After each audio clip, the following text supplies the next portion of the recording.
15 yilda o'qiyman. Hozirda 9-A sinfda bitirdim. Men yaratgan bo'ldim. Tarjima qiluvchi bot bo'lib, bu bot o'zbek tilidan yana 7 ta xorijiy tilga tarjima qilib beradi.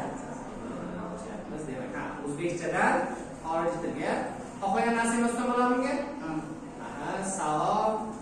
Bugun havo issiq. O'zbekcha ham tarjima qilib beradi. Xo'p. Aql bo'lmoqda. Qaysi tilga o'giryapti? Qanaqa tillar bor ekan bu yerda?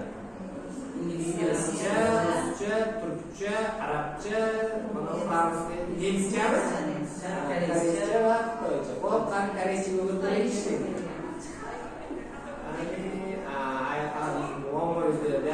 İngilizce tarjima qildik. Ay tarjimada demak qarang, kodingizda berda kichkinasicha xatolik bo'lishi mumkin. Qarang, xatolik beryapti bu yerda, qanaqadir muammo yuzaga keldi deyapti, ko'rish kerak bo'ldi. Lekin tarjima qiladi, to'g'rimi? Endi misol dasturchilikda bitta narsa bor.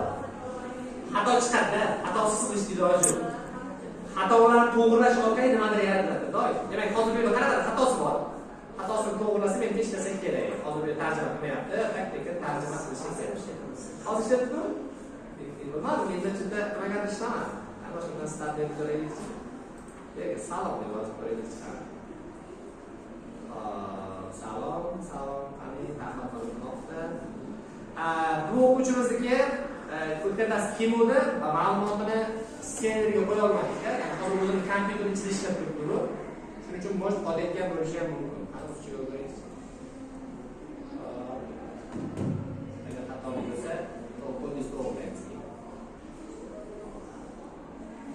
Kompüterda salmoq bo'lyapti. Kompüterda salmoq bo'lyapti. Atak, lekin ishladi, o'zingiz ko'rsa, buni ham hozir to'g'rilaymiz bu darsdan keyin, demodan keyin nomini ham yozib qo'yaylik, gruppaga tashlab qo'yamiz. Tarjima qiluvchi robot bo'lar ekan nomi. Kirib ko'rsalaringiz, mana rasm tushib ketdingizlar, ko'rib hammasini ichida uyda bir kirib ko'rasizlar nomlarini. Bo'sh shunda ishlab qoladi. Hozir to'g'rilaymiz birgalikda. Ishlayapti, ishlamay qolyapti. Tamom bo'lib turadi. Yaxshi, lekin yomon emas.